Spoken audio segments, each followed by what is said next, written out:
Well, welcome to another episode of Break Away from the Rat Race. And today I have the pleasure of speaking with Mitch Stephen. Mitch is a self-taught real estate entrepreneur and the author of the book, My Life and 1,000 Houses, Failing Forward to Financial Freedom. A high school graduate who never stopped learning. We're going to talk about that. He obviously read books, CDs, seminars, all of these, and YouTube, I guess, also became his classroom. And that's why he was self-taught. Mitch has been self-employed since 1996. He lives in San Antonio, Texas, his hometown. And as you will see, Mitch is a passionate speaker whose message of integrity first, profit second is very, it's a very good message in this day and age. He's an expert at keeping it simple and explaining in plain English, kind of like what the theories and all of this that he used to become financially free and financially independent. So if you wish you had a rich dad like Robert Kiyosaki, then Mitch might be your guy. So just stay tuned. Mitch, welcome to the show. How you doing, Eric? I didn't have a rich dad. I came from middle-class America, and while we didn't have trouble talking about money at the table, we just didn't have any. Oh, yeah. Yeah, I mean, for me, in my childhood, the talk about money was often very loud, and it was about talking about the lack of money. And I knew pretty early on that that's not the kind of conversation I wanted to have. So Mitch, tell us about your path to financial freedom, and get started with that, and then kind of like what are some of the greatest challenges that you faced at the beginning to help our listener understand that, it's not easy, but these challenges are not insurmountable. Well, looking back, a lot of the things that I thought that I wasn't proud of or wish weren't so ended up being the greatest catalyst for getting me to where I am at. For example, I didn't go to college. My friends all went to college, and I was starting to think, I'm a late bloomer. I really didn't find where I was supposed to be which is real estate investing. I didn't find it till I was 34. So between graduation age 18 to 34, I tried all kinds of entrepreneurial things. So I'm an entrepreneur at heart, born with it, apparently, because I've always had my job and then the entrepreneurial business of the day that I was trying to get off the ground with no money. The other thing that so I didn't go to college. I didn't have that extended 4 years of brainwashing to be a worker bee. I got to fail at a lot of things during the 4 or 5 years that most people were in college. And I got to figure out who I was kind of in the forest by myself. The other thing I had going for me is I didn't make a lot of money. So it wasn't too hard to replace my income. I could get financially free pretty fast. All I needed at the time was $3,500 a month with my complete entire overhead. So if you're out there and you don't have a college degree and you're not making a lot of money, they could be your best assets. Because if I'd had a college degree, I might have got handcuffed with those velvet handcuffs with the $100,000 job and the insurance and the car and the phone. And then I might not have ever gone on to be a millionaire because I was comfortable in these trappings, Yep. But for any little change in my formula, the recipe might taste quite different. You know what I mean? Yep. So I stumbled into real estate by accident. I bought a condo to live in. It was seller financed. So because I couldn't qualify for a loan because I bartended and all my money was cash. It was a 1-bedroom efficiency. There was a 2-bedroom with a fireplace down the street that someone wanted to fire sell me. So I figured out if I bought the 2-bedroom and I rented out the 2nd bedroom and I rented out my efficiency, I could actually live for free and own 2 condos. Yep. House hacking, as they call it today. What do they call it? House hacking. House hacking, yeah. So I didn't even know there wasn't that word, and I was just coming up with this myself, like I was inventing the idea. But little did I know that there has been people doing this forever and ever. No one ever talked to me about any of this. And so then one day it came time to, there was a hot market, and I sold, and I made more money in like a 30-day period when I sold those two places than I had made for the whole year. And not only did I make more than I made, it was all in the bank. You know, it was there, sitting there. It was the first time I'd ever seen that much money in my life. At the time, it was around $45,000 profit, you know, in 1981, you know, 81, 82. And so the light bulb went off, and I thought, how do I repeat that or duplicate that? And then I started getting into the books, and I started finding some stuff. And, you know, there wasn't an internet then like there was now. I mean, Yeah. you had to go to the library and find these things. It was much more difficult. And then I started meeting people. Then I decided I had enough money to last me a year. And if I kept spending it the same way I was spending it now, I had over a year. I had to pay some bills, but I had over a year. I mean, I had right at a year that I could go without a job. I decided to take having a job off the table and see what I could do in a year. And my first year I did 45 houses. My second year I did 65 houses. My third year I did 150 houses. That was a little much for me. I backed up, and I have bought a house about every 4 to 5 days for over 2.5 decades. About 100 houses a year for over 20 years. So that's my story. Yeah, we'll get to that on how do you ramp up to that kind of level in a moment. But so I think one aspect of it, I think, is there's two challenges. I think at the beginning, when if you're millennials and stuff like that, I mean, you don't really see the importance of financial freedom. And but this is a great time to get started because, as you mentioned, your income at that age is easy to replace. You're already used to be pretty frugal about most things. So, you know, so that works out pretty well, but you're not interested at that time. You get interested later on when you have all the bills, the mortgage, the kids in college, that's when you get interested. But that's when you know, this is the most challenging. You have the big salary, the big income coming in, but you also have big bills going out, and then you're kind of strapped. So why do you think why is financial independence so important, and why should people pay attention to that and start working on it today, in your opinion? Well, to me, the first goal is always to replace. Well, there's two ways to look at it. One is, what is your freedom number? Your freedom number is when you add up all your mandatory bills, but nothing more, nothing less. Just what does it cost if you slept in bed all month? What are you going to have to come up with to pay the bills? The car, the insurance, the whatever, the air conditioning, the water, the cable TV, whatever you deem is necessary. And then that's called the freedom number, because when you hit that number, you no longer have to have a job to merely survive, you know? Or you could look at replacing your income. The problem is most people's standard of living has gone all the way up to their income, which is the problem. The number one rule in life is you got to have more coming in than you got going out from the day you graduate high school, you know, or even before, really, but, you know, pick that day. And the reason why it's so important to become financially free is,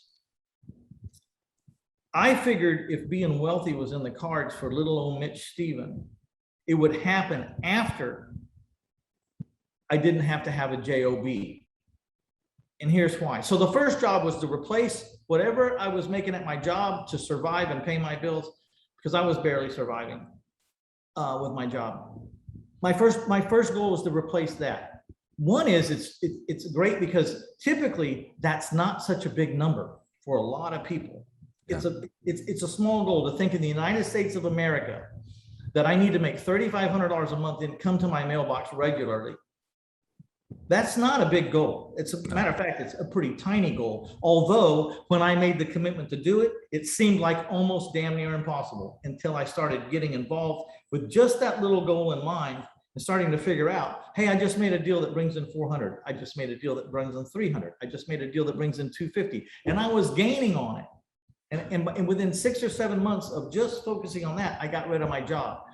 This is now beyond that. That's why I thought I could probably, maybe if wealth was in the cards for me, it would happen after that. Because you know what it did? It freed up 2,600 hours a year that I got to focus on me, my passion, getting my 10,000 hours in. And if you look at the 10,000 hour rule, which is basically if you practice something 10,000 hours in a row, if you have any ability in that direction at all, you're probably one of the best in the world.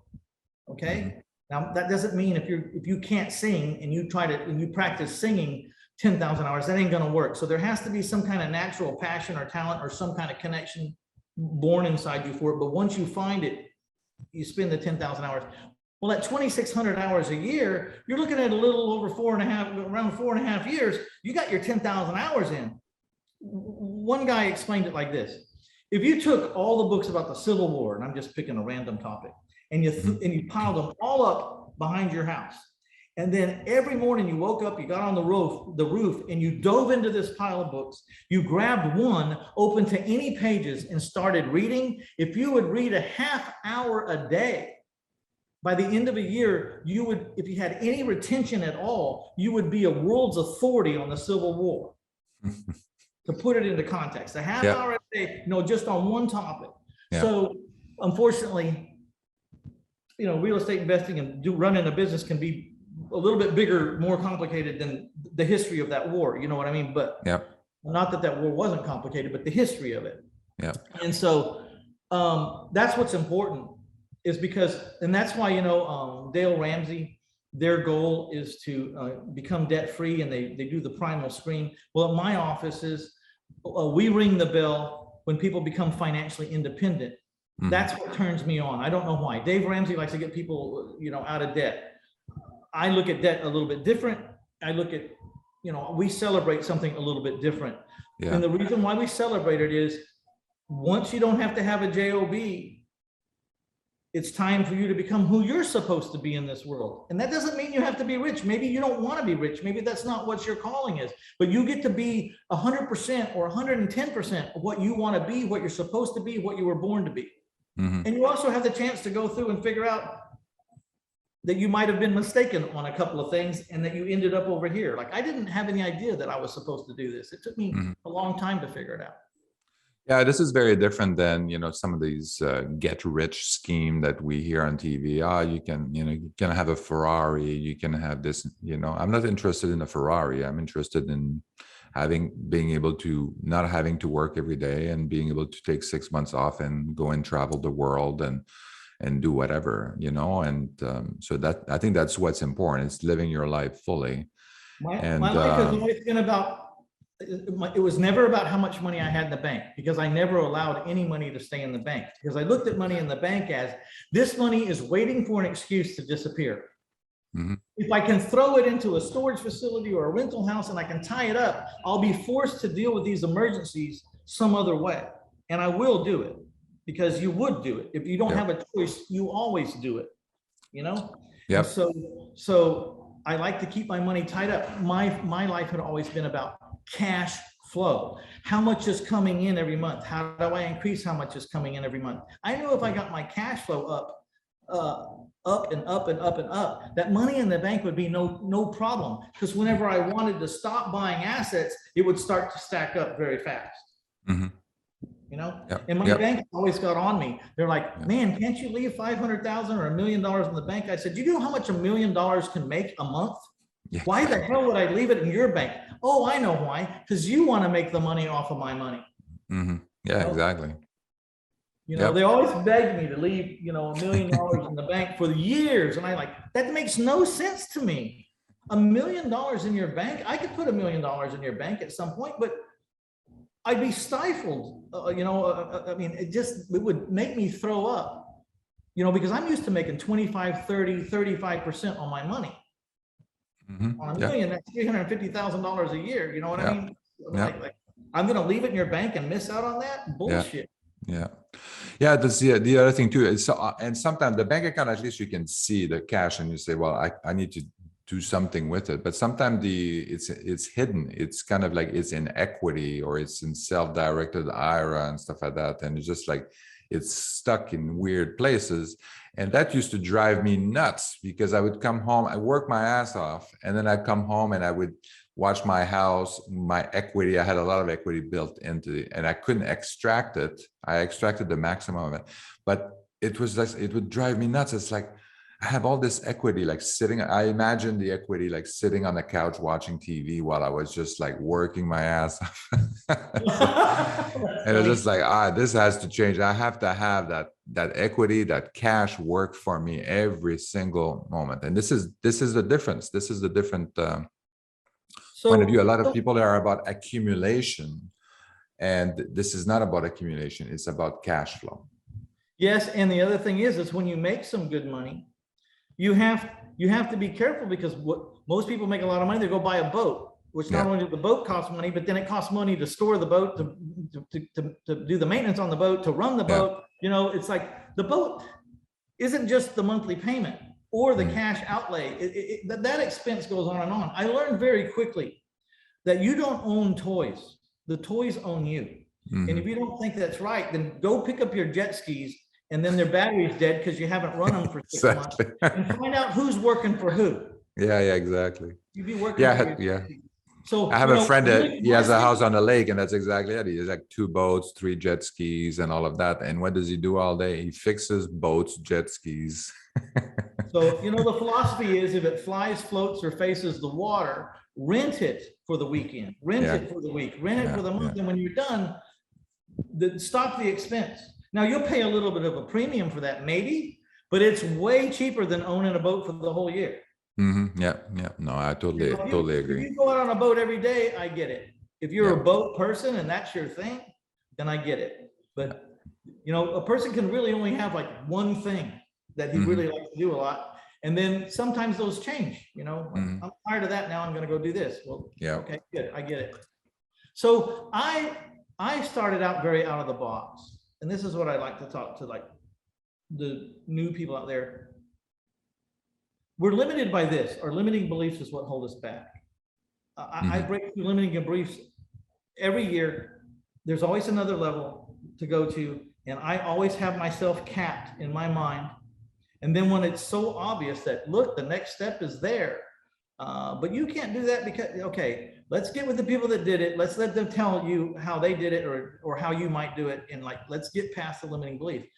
I was broke. Everyone I know that started in this business started broke. So if you're going to wait till you have money, or if you think it takes money to make money, then you're screwed yourself right from the beginning. You have mind screwed yourself, because you don't need money. What you need to do when you don't have money is you become a professional deal maker, contract writer upper. Is that a word? Yep. Right? So do you need any money? I mean, how much money does it take to go write a contract on a $400,000 house, find a distressed property, and write a contract on it for $200,000?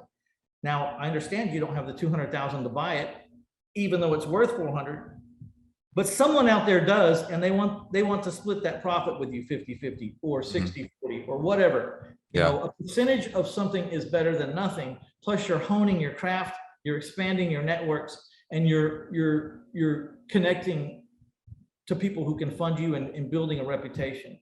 So I started out as a professional deal finder. The difference is, you know, in San Antonio, Texas in 1996, you could go to the lesser parts of town, south side, east side, west side, and you could pick up a house for $8 grand, 10 grand, 12 grand, little 1,100 square foot, 1,200 square foot, pier and beam, built 120 years ago house, okay, for in the teens. Now, this doesn't work now. Just like I couldn't buy houses like I used to, I couldn't find houses like I find houses back then.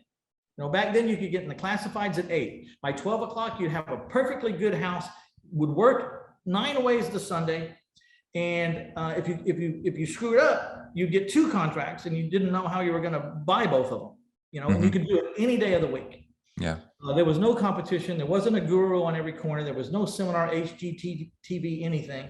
And you were out there on a frontier. And I recognized quickly that I could find way more houses than I could buy.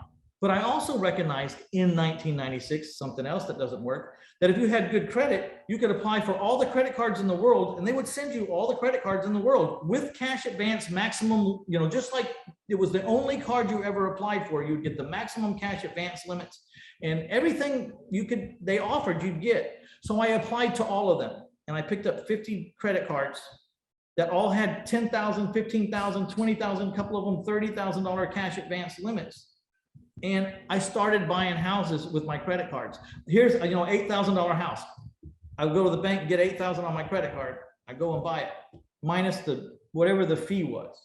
I mean, 8,000 plus whatever the fee was is what I would owe. I found out if you ordered the check cards for the checks for the credit card, then it was $50 no matter what the check was written out for.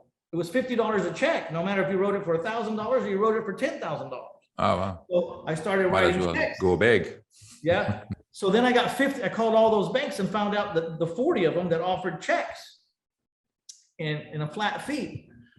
And so I'm like, here I want to put 10,000 on this card and 10,000 on this card to buy the house. And I want 10,000 on this card for the rehab.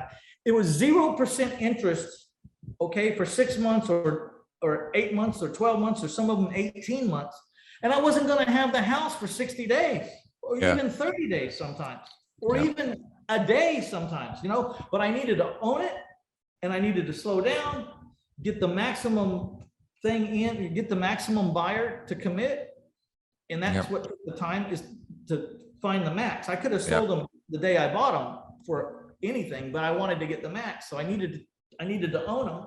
And here's the coolest thing. When they paid me for the house, I got all the money because there was no lien on the house because I bought it with credit card debt, unsecured debt. One thing I did smart though was, well, I say smart, I'm a very simple man. And I didn't want, it scared the hell out of me to get everything confused. So if I spent $1 off a credit card for a house, then that card got used for no other house, and it got taped in the folder of the house file. Oh yeah. So that like maybe I needed 10,000 off these 3 cards, but then I needed a $500 rehab, and so I get 500 off this card, even though it had a $10,000 cash advance limit. I put it in there, and I wouldn't commingle the cards with anything. When I finally sold the house and I got the money, I could call and say, look, open up the file for 123 Main Street, call and get all the payoffs.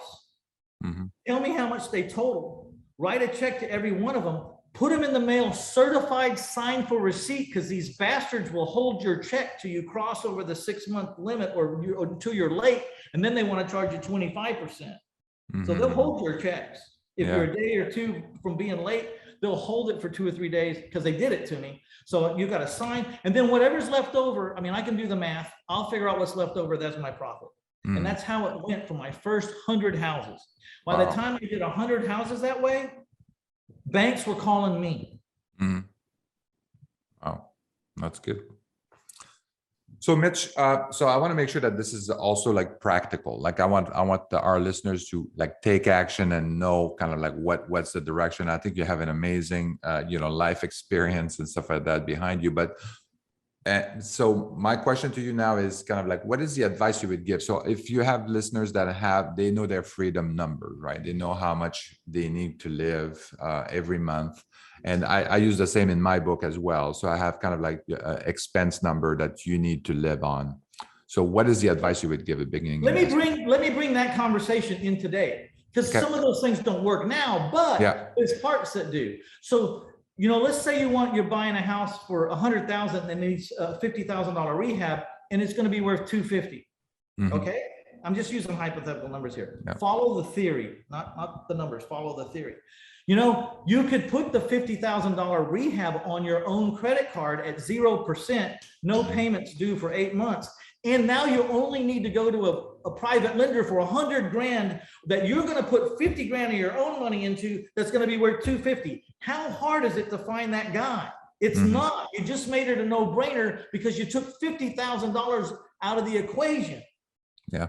Because you're doing it with an interest-free credit card. So there's still a place for these credit cards, you might want to buy a house for 150. It costs 150 and it's worth 200. And you know where you can sell it tomorrow and make 50 grand. The problem is you got to buy it in 2 or 3 days.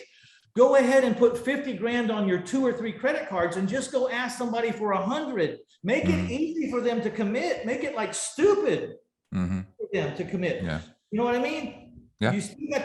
You might have to pay 3% today on that credit card, but hell, 3% on 50 grand, who cares? Yeah. And sometimes the money is other places as well. So sometimes it's, if you have equity in your house, you can have a HELOC, you can have things like that. But I think also your point too, that's very important, is having investors, having a network of people that can bring money to the table. And you never have enough of these people. You don't have enough, and they're hard to meet sometimes. So how you got to meet them is you got to create no-brainer situations. I got a $250,000 house. I only want $75,000 in the first lien on it. Now you had to pay $175 for the house, but you're putting 100 grand of your own money just to meet the guy that is a billionaire. Yeah, that's how I'm going to meet him. I'm going to put some of my money in the deal to get his attention, to make it so simple for him that he actually wants to meet with me and have coffee and say, how are you doing that? Or like, is this really real? So to get their attention, because I only need to do one deal with them and pay them back. And then the next deal is a lot easier. And then after 2 or 3 deals, they're like, how many of these can you do, son? Yeah, exactly. Found a way to make some money. Yeah, absolutely. Yeah, and we have situation like that. But the thing is that you always want to have a deal. You want to find a deal. Being able to identify the deal, you want to be able to find the right people and then present that deal to them. If the deal if it's a good deal, you're going to be able to find investors they want to be in, either as a joint venture or as a private money lender, if you have the opportunity to do that. And you take your no-brainer deals, the ones that are just so lopsided with collateral, and you use those. Don't go back to your tried and true investors with that one. Go find someone that you want to meet that's very difficult to meet, that you probably don't even really know how to meet them, and get his secretary and say, look, tell your boss, I got this deal right here. I want to talk to him. I'm looking for this money in the first lien. Get his attention with something that's you use no-brainer deals to meet new big boys. Yeah, so that's right. Yeah, that's a good point too. Yeah, you always want to basically continue to expand that network and stuff. So that's I mean, my saying is that it doesn't matter how much money you have, you're always short a couple of millions. So just like you always keep raising money, you always try to find new investors, and it'll never end. Yeah, that's right. Yeah, because you always want to do bigger project at one point. You want to do bigger things, and especially if you like real estate, if you really enjoy doing real estate investing, you'll find yourself, and some of our listeners will find themselves in a situation where all of a sudden they find an apartment building and they need to raise $1 million, $2 million, and stuff. So that's too late to build a reputation with those guys. Exactly. That deal's not going to be around by the time you find them. Exactly. So that's why you want to start with the smaller deals and build up your reputation, your track record, and then when it's time for the big deals, then you're ready. Another reason why you want private money lenders, is today the 1st? No, today's the 30th. Second. Yep. Yesterday, I wrote checks to my private lenders. I made payments on $26 million. Okay, that's how much money I have out there, over 300 or 400 properties that they're collateral only, non-recourse loans, and they all stand on their own. Here's a house, I need 150, stands on its own. You either get paid or you get that house. Here's another house for 200. You either get paid or you get that house. That's how I sleep at night. They can't take my storages, my big investments that I've worked for my whole life to acquire. Those are all over there somewhere and not touchable by anybody. Now the bank wants me to refinance all that 7% and 8% money, because they can give me 3.5% or 3.25, for 15 years. Yeah. And it's real tempting, because when you move from the private lender rate down to the bank rate, it'll create a lot of cash flow. Yeah. Here's the problem. Yeah. I do take some bank money, and I have some bank money, but I still keep $26 million worth of private people at 7 or 8%, because when the recession hits, the banks are going to close, and that's when you need to buy everything at half price. And if you don't have private money, you're going to miss that whole ship, and that's where you get rich, is in the recession with private money, because the private money will continue to loan on these houses that are dropping like rocks. You'll be able to start buying them at the bottom. But if you don't have any private money, the banks are not going to loan during the recession. Yeah, that's right. Yeah. It's either the banks close either causes the recession or it's a result of the recession. But either way, they're closed. Yeah. Yeah, that's right. Yeah, I mean, when they see the market go down, they're going to say, oh, this is that, we don't want to do the deals. I mean, that's what happened in 2008. I mean, they got billions of dollars from the government and the government assumed that they would be lending money. Instead, they paid themselves bonus for crashing the entire financial system.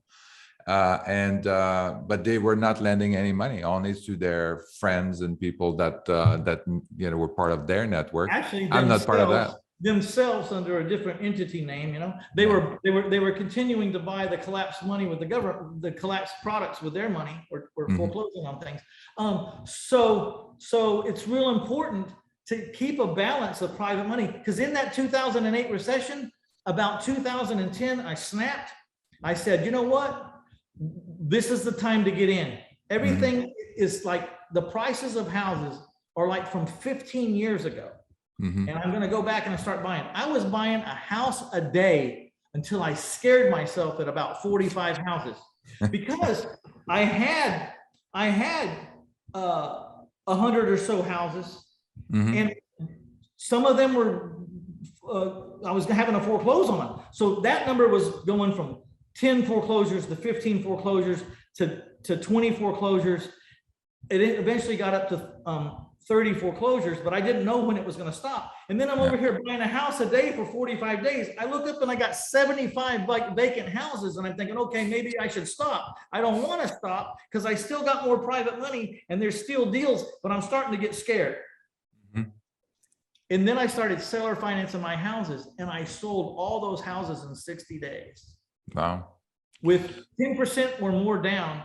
It was the biggest boom of my career in the middle of a recession, but it has a lot to do with two things, and two things primarily. I had access to more private money than I could spend, and I seller finance my houses. So, because if you're looking for a buyer to go get a new loan to buy your house in a recession, you're screwed.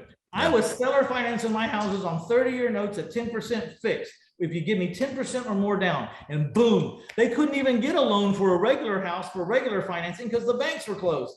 So they had, if they were going to buy a house, they had to buy a house from someone like me. Yep. So how did you manage to get all these deals on under your umbrella? Like, how were you able to find these deals and then get the PML money, the ready, and all of that? I mean, that's a pretty.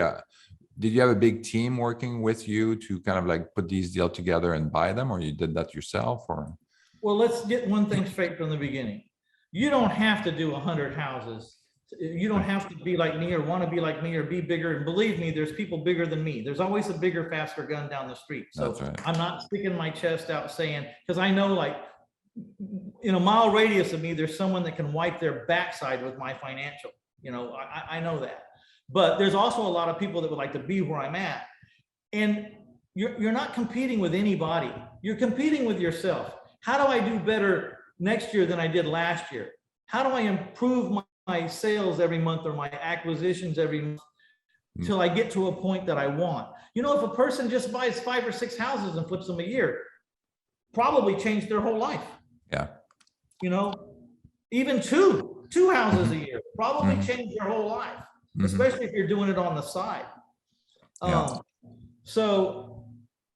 to buy 100 houses a year, I have 4 acquisition people. They work only for me. They wake up every day. There's all these different strategies to find houses. Yeah. And between these 4 guys, we're working a lot of them. This guy has this strategy and this strategy. This guy has this strategy and this strategy. The other 2 have their 2 strategies. Plus, everybody's working the tax delinquents. You get all the people in these zip codes, you get all the people in these, you know what I mean? So we're not competing against ourselves for these houses. Yeah. And then we just collectively figure out what's working. And when we find something that's worked, we tell the other three guys, and make sure we have the town divided up, and then we ramp it. We ramp it up, you know, and we use all kinds of stuff to buy houses, you know. Same thing with selling houses. Selling houses. Before COVID, I averaged 9 days on the market. During and after COVID, 4 days on the market. It went down. It's hard to explain why. I'm not exactly sure why. I mean, I have my own theories, but they're just common sense guesses for me. But I use LiveCom. I use data, LIVECOMM.com. And what happens is I used to put 20 signs around my houses and one in the front yard. And I'd have 15 houses for sale on any given weekend. Yeah. And I'd have 15 phone numbers for each one. You call any phone number, you get a recording, and the information given in that recording is as long as my arm, the list of information. And the cool thing is once I fill out that information sheet and I read it into a recorder myself, it's right. And it's right every single time. It's exactly right. And that recording answers at 6 in the morning on Sunday, and it answers at 12:30 at night on Friday when the drunk guy calls. But I capture their cell phone numbers. Yeah. And so that's the important thing. And then I can text these people for 2 cents a piece. So these people are calling because they need an owner financed home. Yeah. And they're kind of like raising them hands and exposing themselves. And now I have their phone number, and I can text my dead on targeted person out of this 2 million people in this town. I got 10,000 people that will not go away because they're looking for an owner financed house. I can even send text messages to them, and I do about once every 6 months. If you're no longer interested in a seller financed house, reply with stop and get the hell off my list. No, I got 10,000 people will not go. Yeah. So this is why I have 4 days. And my down payment averages is gone up from 10%, which was a minimum, to 15% because I now have people competing for my house, and they think bigger down payments will get my attention. So I use that in a free Facebook business page to put pictures of my house and to train my buyers what they need to do to buy a house from me. I need check stubs. I need a $2,000 non-refundable check that'll go towards your down payment. Unless you're denied, it's non-refundable. If you're denied, it's refundable. And they show up, look at the house, and they say, this is the house we want. And they reach in their pocket and they hand us the check. You know, who do we make this check out to? They already have it filled out. Yeah. Wow. They already know. So we're driving people from the collection of numbers. We don't even put signs in our yards anymore. What we learned is when you have 3,000 people in your text distribution, you don't need any more people. You just text them, you know, because you've basically flagged them as people that are looking for owner financing properties and stuff like that. So but we don't use any signs anymore because we also send text to them saying, if you want to keep up with if you want to see all of our inventory, go to our Facebook page, make sure you follow us so that you get notified when we post a new house for sale. Yeah. And all of a sudden I have 8,000 people over there. I don't even need signs in my yard. Yeah, well, that's fantastic. Yeah, because with the text everybody's on their phone now. So if you have their cell phone number, I mean, you basically can tell them right away that, hey, this house is going to become available. Here's the open house or whatnot this Saturday. Go to the link or go to my Facebook page. And then all of a sudden, you're not spending hardly any money on advertising. Zero. We found as soon as the followings or the numbers got up to 3,000, we were selling our houses in days. When it got up to 6 and 7 and 8,000, we were not only selling them in less days, but we were getting bigger commitments or better people. Yeah. So this is one of your biggest strategies is to do these owner finance or seller finance deals, right, for single family home, because you noticed that there was a big demand for that, and then that the banks were really not lending to some individuals because they didn't have the right credit score, they didn't have but they were good people still, and they should have a house, right? About 40% of the people can't qualify for a loan before COVID. Mhm. Now another No. of that 60%, another 30% of that 60 after COVID can't qualify anymore. So Yeah. there's a huge market for seller financing. I wrote the Yeah. book. I've written 4 or 5 books. They're all under the My Life in 1,000 Houses series. And Yeah. one of the third book, number 3, was My Life in 1,000 Houses: The Art of Owner Financing, which is how I buy houses with OPM or other people's money and sell my houses on 30-year fixed notes at 10% and make a fortune, because I don't have any money in the houses. My private lender's 100%. So when I get a $15,000 or $20,000 down payment, it goes in my pocket. Yeah. Because I'm selling the houses for about 100% over what I have in them. So if I buy a house for 50, I'm owner finance it for 100. And there's a formula to it. Not every house just fits that way. You have to find Exactly. it. Yeah. And then, but you know, I won't even go into a deal if I can't sell the house for 35% over what I have in it. So the most I'll pay is 65% of what I can sell it for. I average about 55%. Yeah. And this is something that's very important. And I think that people, if people are not real estate investors, they might kind of miss that, is that before you buy the house, you know what the exit strategy is going to be. And I know what it's worth. Exactly. And, So you have all of that. Thing. Yeah.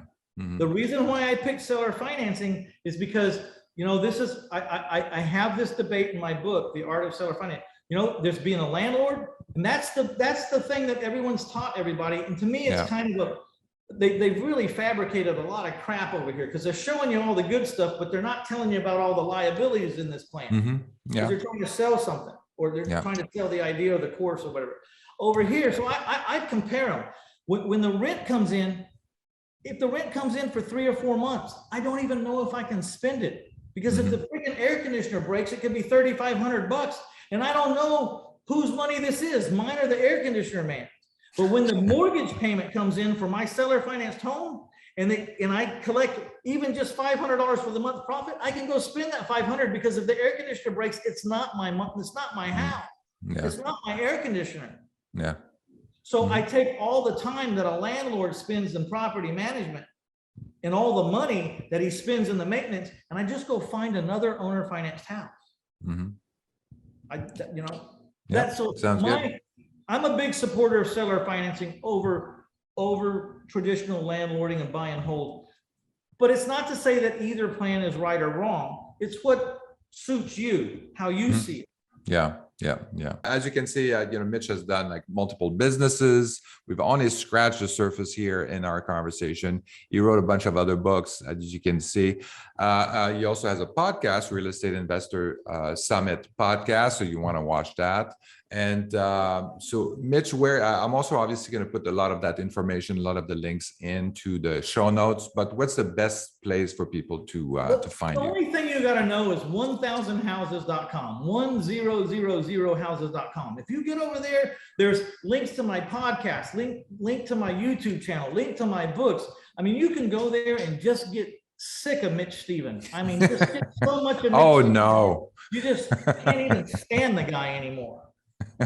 Here's the thing though, when you get there, I've never been the sharpest pencil in the drawer. Never. I'm not an academic. I'm not. What I have is a boatload of common sense and an aversion to pain, and I'm drawn to pleasure.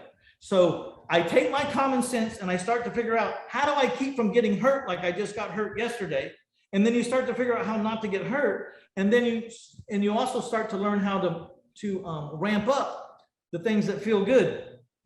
So 27 years in the business, I found a lot of ways to avoid a lot of pain points. And I found a lot of ways to improve the pleasurable things in my industry. So it's just 27 years. I'm not genius at all, but I have been in the same endeavor for 27 years. And if you stay consistent in an endeavor for that long, and for many, many hours a day where I'm right in the middle of it, you can't help but become very good at it. Excellent. Well, on these words, thank you very much, Mitch. It was a pleasure speaking with you, and enjoy the rest of your day. Thank you for listening to Break Away from the Rat Race with your host, Eric Martel. If you want to share your story and experience with our listeners, please message us on Facebook at Break Away from the Rat Race. Also, please subscribe to our YouTube channel and our podcast on iTunes.